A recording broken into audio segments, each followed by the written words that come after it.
Assalamualaikum warahmatullahi wabarakatuh. Perkenalkan kami dari kelompok 8 dengan nama anggota saya sendiri Angelita Ramatun Anissa dengan NPM G1A 0240667. Saya Ahmad Akbar dengan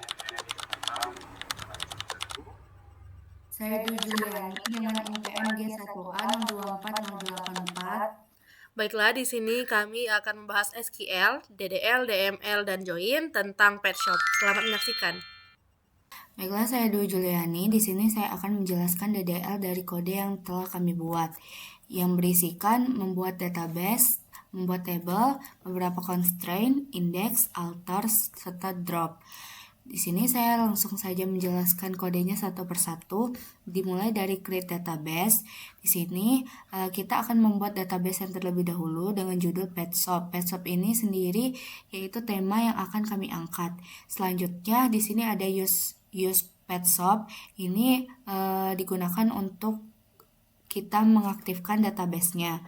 Selanjutnya di sini kami akan membuat 3 table, yaitu ada products, pelanggan, dan transaksi. Dimulai dari penjelasan pelanggan terlebih dahulu. Di sini ada 4 data yang telah kami buat. Yang pertama itu ada ID pelanggan dengan integer sebagai ID pelanggan sebagai primary key dari table pelanggan dan auto increment. Selanjutnya di nama di sini kami memberi not null supaya pada kolom nama ini nanti wajib diisi oleh pelanggan. Selanjutnya di sini ada alamat untuk menyimpan alamat pelanggan dan nomor HP. Di sini kami memberi unique agar nomor HP pelanggan nanti saat diisi tidak boleh sama antar pelanggan. Selanjutnya di tabel yang kedua yaitu ada tabel produk. Di tabel produk sendiri itu berisikan 5 data yaitu ada ID produk sebagai primary key table produk dan auto increment. Selanjutnya ada nama produk dengan varchar 100. Di sini ada not null berarti kolom nama produk itu wajib diisi. Selanjutnya yaitu ada kategori dengan defaultnya adalah makanan. Harga di sini not null berarti wajib diisi dan harus lebih dari 0. Selanjutnya stok itu ada default 0 dan harganya tidak boleh negatif. Selanjutnya itu ada di table transaksi, table terakhir itu berisikan 5 data. Di sini kami memberikan ID transaksi sebagai primary key di table transaksi dan auto increment. Selanjutnya ID pelanggan not null seperti yang dijelaskan tadi, ID produk not null dan jumlah di sini wajib diisi dan harus lebih dari 0. Selanjutnya di sini ada tanggal yang otomatis akan terisi saat melakukan transaksi. Masuk ke bagian foreign key. Di transaksi kita menambahkan 2 ID dari table yang berbeda. Nah, di sini ID pelanggan dan ID produk merupakan primary key dari table pelanggan dan table produk. Jadi di sini kita akan memberikan kode untuk foreign key-nya. Di sini terjelas bahwa foreign key ID pelanggan ini merupakan reference dari table pelanggan yang bernama ID pelanggan. Selanjutnya di sini ada foreign key dari ID produk. ID produk sendiri merupakan diambil dari table produk dengan nama ID produk. Selanjutnya masuk ke bagian create index. Nah, indeks sendiri digunakan untuk mempercepat pencarian data pada kolom. Di sini kita mencari data dengan create index nama produk dan nama pelanggan. Selanjutnya kode yang selanjutnya yaitu ada alter table. Alter table di sini kita menambahkan kolom di table pelanggan dengan nama kolom email. Selanjutnya di sini ada alter table, masukkan memodify atau memodifikasi dari tabel pelanggan, yaitu bernama kolom alamat, agar menjadi lebih panjang. Selanjutnya yaitu di sini alter table lagi dengan tabel yang sama, yaitu pelanggan. Kita akan meng-add constraint unique email, yang artinya itu membuat kolom email menjadi unik. Di sini des pelanggan, des produk, dan transaksi merupakan kode untuk melihat atau menghasilkan kode yang telah kita buat. Contohnya kita run terlebih dahulu.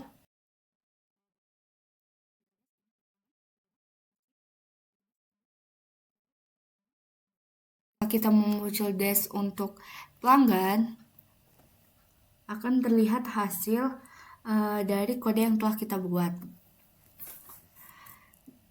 Di sini sudah terganti ya teman-teman, untuk kolom emailnya ini sudah bertambah. Dan di sini emailnya udah menjadi unik, dan ID pelanggan sini bisa terlihat ini tipe datanya integer dan sebagai primary key, yaitu auto encrypt. Selanjutnya lanjut di bagian produk. Ini masih sama yang telah kita buat tadi, itu ada ID produk, nama produk, dan lain-lain. Dan deskripsinya untuk transaksi itu sama seperti yang telah kode kita buat. Di sini ada selanjutnya yaitu kode terakhir, itu ada drop. Drop itu digunakan untuk menghapus. Menghapus di sini contoh, kita akan menghapus indeks. Kita akan menghapus, kita lihat dulu hasilnya. Selanjutnya drop table transaksi. Maka setelah kita jalankan, kodenya akan error karena table transaksi itu udah kita hapus. Selanjutnya drop database. Jika kita mendrop database, otomatis tabel-tabel yang kita buat itu semuanya telah terhapus. Contoh, kita telah mendrop database pet shop. Maka ketika kita menjalankan salah satu tabel yang telah kita buat, kodenya akan error. Mungkin itu aja penjelasan DDL dari saya. Selanjutnya yaitu pembahasan DML yang akan dijelaskan oleh teman saya Angel. Baik, selanjutnya kita akan ke DML atau Data Manipulation Language. Yang pertama itu ada query insert, yang dimana query insert ini sendiri berfungsi untuk memasukkan data ke dalam tabel yang sebelumnya sudah dibuat di DDL. Nah, di sini kita akan memasukkan data ke dalam tabel pelanggan, yang dimana isi tabel pelanggan itu ada nama, alamat, nomor HP, dan email dengan values atau nilai seperti yang bisa dilihat. Ini tinggal kita jalankan dan berhasil. Begitu juga dengan tabel produk, kita masih menggunakan query insert untuk memasukkan data ke dalam tabel produk yang berisi nama produk, kategori, harga, dan juga stok. Nah, kemudian masih menggunakan query insert itu ke dalam tabel transaksi, yang dimana tabel transaksi ini sendiri menghubungkan pelanggan dengan produk yang dibeli beserta berapa banyak atau jumlah produk yang mereka beli.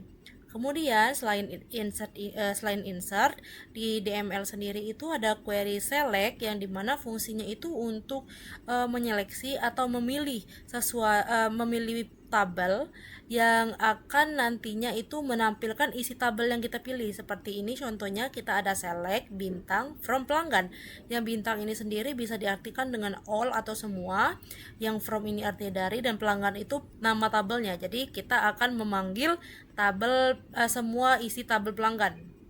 Nah, ini merupakan data dari insert into sebelumnya. Kemudian kita lakukan yang sama pada tabel produk.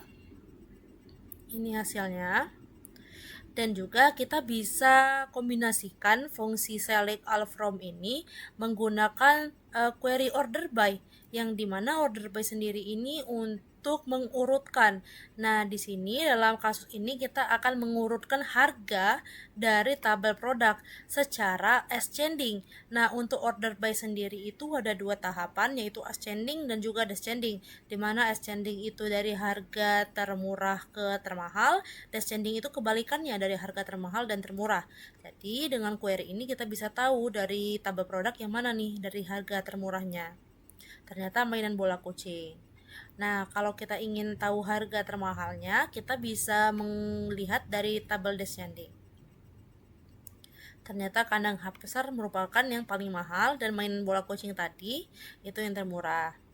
Oke, sekarang kita bisa kembangkan lagi select ini menggunakan count dan juga group by. Yang pertama itu ada group by yang fungsinya itu untuk menghitung jumlah produk berdasarkan kategori.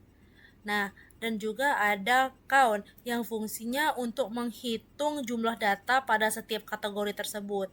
Jadi, kalau kita jalankan, kita akan tahu nih berapa jumlah setiap kategori yang ada di dalam tabel produk. Nah, ini ketahuan kalau di kategori makanan itu ada 1, aksesoris itu ada 2, dan seterusnya. Kemudian, kita juga memiliki query update yang dimana fungsinya ini adalah untuk memperbarui data yang sudah ada di dalam tabel sebelumnya. Seperti kalau kita lihat update produk, berarti kita akan mengupdate data dari tabel produk yang terus kita tetapkan dulu stoknya berupa 15.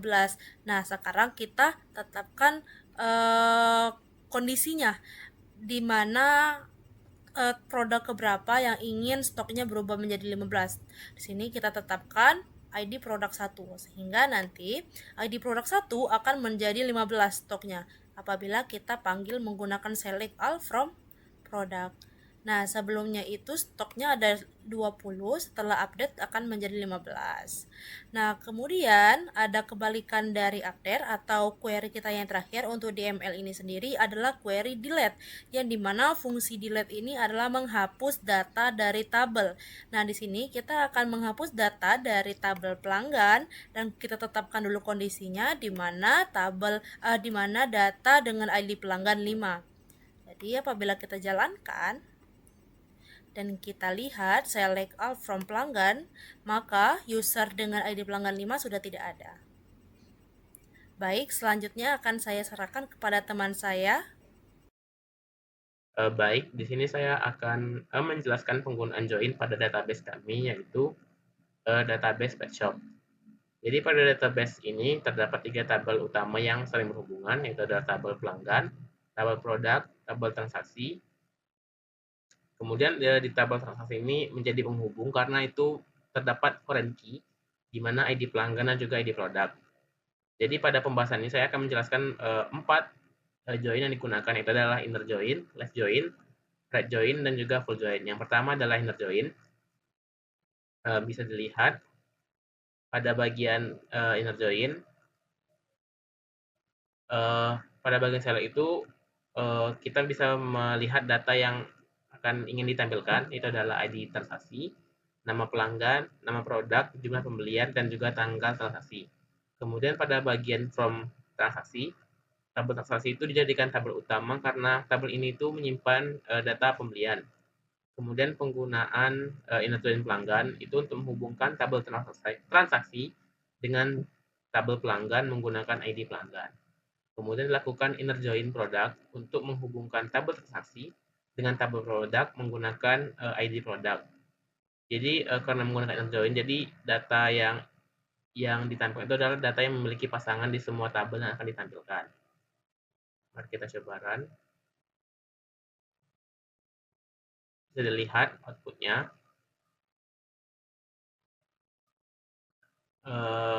Bisa dilihat output dari inner join. Untuk selanjutnya itu adalah left join. Pada left join itu pada bagian select data yang ditampilkan itu adalah ID pelanggan, nama pelanggan, ID transaksi, nama produk, dan juga jumlah pembelian. Kemudian pada bagian from pelanggan, tabel pelanggan itu dijadikan tabel utama. Kemudian di sini juga menggunakan left join transaksi, yaitu untuk menghubungkan tabel pelanggan dengan tabel transaksi berdasarkan ID pelanggan. Kemudian digunakan left join product untuk mengambil nama produk berdasarkan ID produk dari tabel transaksi. Karena menggunakan left join, maka semua data pelanggan itu akan tetap ditampilkan meskipun tidak memiliki transaksi. Kita coba run. Bisa dilihat hasilnya. Jika dari output yang ditampilkan itu terlihat data pelanggan beserta transaksi yang dilakukan. Jika ada pelanggan yang belum pernah melakukan transaksi, maka data transaksi itu dan juga produk itu akan bernilai 0. Namun nama pelanggan tetap muncul. Tetapi di sini semua pelanggan itu berbelanja, jadi tidak ada 0. Selanjutnya saya akan menjelaskan query rect join. Bisa dilihat pada query rect join ini ada perintah select, itu ada nama pelanggan, kemudian nama produk, jumlah pembelian, dan juga tanggal transaksi. Kemudian pada bagian from transaksi itu, tabel transaksi itu digunakan sebagai tabel utama. Selanjutnya juga digunakan rect join product untuk menghubungkan tabel transaksi dengan tabel produk berdasarkan ID produk.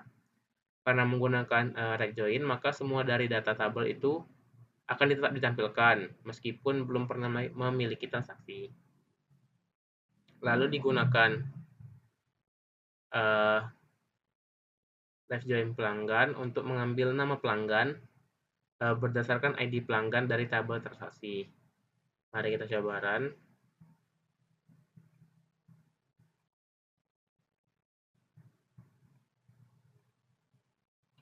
Nah, bisa dilihat output di bawah itu terlihat beberapa produk memiliki data transaksi lengkap. Tetapi juga terdapat beberapa produk itu memiliki nilai 0 pada kolom nama pelanggan, jumlah, dan juga tanggal. Jadi 0 ini itu disebabkan karena produk tersebut belum pernah dibeli atau belum memiliki transaksi. Selanjutnya yang terakhir itu adalah full join. Nah, untuk full join pada bagian query pertama itu adalah digunakan left join untuk menampilkan seluruh data pelanggan, termasuk pelanggan yang belum memiliki transaksi. Kemudian pada query kedua itu digunakan right join untuk menampilkan seluruh data produk, seperti nama produk, jumlah, dan juga tanggal produk. Kemudian hasil query itu digabungkan menggunakan union agar menjadi satu hasil output yang lengkap. Kita coba run. Nah, bisa dilihat hasil outputnya. Kalau data yang memiliki hubungan normal itu tampil seperti nama pelanggan, nama produk, dan juga jumlah pembelian dan tanggal transaksi. Sedangkan data yang tidak memiliki pasangan itu akan menampilkan nilai 0. Terima kasih atas perhatiannya. Lebih dan kurang kami mohon maaf. Wassalamualaikum warahmatullahi wabarakatuh.